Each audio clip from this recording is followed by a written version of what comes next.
Hello again. I am finally back, this time not with a drawing, but a painting. Today I will be working with the Liquitex Basics acrylic color set. The set contains 12 tubes of acrylic paint. Each set contains 22 milliliters, which is about 3/4 of an ounce. The colors we have are white, ivory black, dioxazine purple, primary blue, phthalocyanine green, light green, primary yellow, burnt umber, burnt sienna, cadmium orange, alizarin crimson, and primary red. Now I bought these for myself at Christmas, and I believe I paid just under $25 Canadian for the set.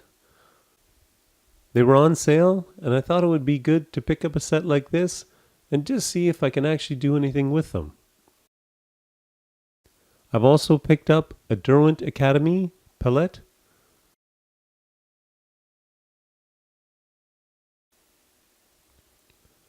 I'm using Fabriano watercolor paper, the Hot Press. It's 25% cotton and 140 pound. And I'm using the 11 by 14 inch pad. I'm also happy to point out that I'm on the last sheet of this pad. Very impressed with the paper, holds up quite well. I pre-stretched this to try and prevent it from warping, and I'm also using the rougher side. No gesso, so I'm just applying the acrylic paint to watercolor paper. As my first ever acrylic painting, I have chosen to do a portrait. I have very low expectations for this. I've been working with ink tints to try and improve my brush skills, but I believe I'm about to find out this will be very different. First I get some white, some crimson, and burnt sienna. I need to make skin tones, and this seems like the way to go. Just kind of mix things together and the color appears about what I want. Of course, it doesn't go that far, so I need to mix a bit more up. Trying to keep the color consistent is a struggle, so I decide to switch to something easier. I get out some orange and yellow and work on the scarf. It is actually referred to as a Ramal. The subject for today is Prime Minister Trudeau, and if you're just learning on how to paint him, you do not normally need to add a Ramal. The orange is going okay. I find it isn't quite as intense as I would like, and as the skin tones start to dry, I realize they definitely dry a different color than how they were when they were applied. I will have to do a little more layering on the scarf, but I'm going to go back to the skin tones, and I mixed up another mixture that doesn't quite match the last one. Oh well. Just want to fill in as much of the face as I can. I figure once I get most of the face filled in, I can then work to darken or lighten areas up. I use the blue for the eyes, and the blue is quite nice. It can be very bright, or you can add a little bit of white to tone it down. Either way, it is a very nice color. Raw umber and ivory black I apply around the eyes and for the eyebrows. As things dry, I focus on darkening some of the details. I use burnt sienna around the eyes. Often I am adding a little bit of white to lighten it, and in some cases I might add in a touch of crimson to give it more of a pink or reddish hue. Unlike ink tints or color pencils, working with the acrylics forces me to concentrate on certain areas to prevent wasting the paint. I'm sure professional artists don't worry about wasting paint. As I'm on a budget, I do worry about that. It doesn't take long for the paint to dry, usually less than 30 minutes. So I try to finish with a color or a series of colors before moving on. Things are starting to look better now. The left eye looks spot on, but the right eye looks very strange. I'm using a larger brush to fill out the orange for the scarf. I stay with the large brush for applying the white for the shirt. Now it's a white shirt, but I can't really have just plain white for the shirt, otherwise you won't really notice it on the white paper. So I first try to add a little yellow to the white to make it more of an off-white shirt, but this makes it look like, I don't know, old, poorly washed gym socks. So I just add a touch of blue. Now this looks better. You will see later I decide to really throw some color into the shirt and deviate from the reference image. I use the yellow to lighten sections of the scarf. Primary red does a good job of darkening the shaded areas for folded sections of the scarf. Although it may not be obvious, I now have most of what I call the base layer down. From here I just start jumping around and adding in details, trying to get the right tones for the face. I also need to sharpen up the nose, which currently makes him look like Stephen Harper.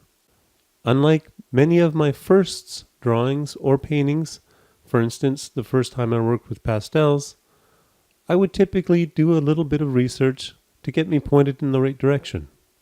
For acrylics, I didn't actually do any research. As I worked on this, I experimented a bit. I first started to water things down to make the acrylics more like watercolors. As I progressed, especially after the base layer of acrylic was dry, I found this to be ineffective. What did end up working out for me was, rather than mixing up colors on the palette, if I just selected the color I wanted and applied them to the paper, then I could add white or another color, basically mixing the colors on the paper. And it makes sense. You're just blending the colors on the paper rather than the palette. If I screw things up badly, it's not hard to wipe the paint off or dab it with some paper towel. Because they take some time to dry, you do have time to either try to fix a mistake or choose to remove it. At this point, I feel more comfortable using the paints, and I start to experiment with the colors. I use a bit of purple to represent the 5 o'clock shadow of facial hair. I have also started to throw in some purple and blue on the white shirt with more intensity. I was worried about some sections of the painting. The garland of flowers I thought I would struggle with, but it turned out okay. Some of the flowers were white, but I decided to make one of them a light blue, and the other I added in purple highlights. I was very impressed with the end results, as my previous attempt on making a flower didn't turn out so well. Now my thoughts on the Liquitex Basic acrylic paints. The set of 12 has what I would say are enough colors, at least for me. Some colors, like the purple and blue, are very intense and I really like them. I didn't work much with the greens, so no real comment there. The white works very well for covering things up, and I've used it from time to time in some of my colored pencil and Inktense drawings. The ivory black didn't have the intensity I wanted. If I compare it to my colored pencils, what I want is a Prismacolor black, but I feel I'm getting more of a Crayola black. For value, the price per ounce is very similar to what you would pay for the regular tubes. But to get 12 4-ounce tubes of Liquitex is going to cost me $100. Do you need all 12 colors? Well, I did use them all, but only very small amounts of the greens. So going with the set of 12 to me is a good idea, especially if you've never worked with acrylics before. If you don't like them, not a lot of money wasted. Considering this is my first acrylic painting, I have no real complaints. As I was applying them to hot press watercolor paper, it is not like I'm working in the ideal conditions. They blended fine. They layer well. You can apply them thick or water them down. They dry fairly quickly, which does cause some issues if you are not used to working on a stopwatch. With pencils, I can sit down, draw for an hour, and walk away, and at the same time, deal with any number of distractions that might be thrown my way. With acrylics, once I'm distracted, then the paints on my palette go dry. This has got me thinking that maybe oil paints or open acrylics are more my style. Of course, those are a lot more expensive, so I'll just stick with the Liquitex Basics for now. Other than the white, I would estimate this set should get me through at least a dozen portraits. Not bad for less than $25. Just adding some of the final details to Prime Minister Trudeau. I'm really trying to brighten up the shirt a bit.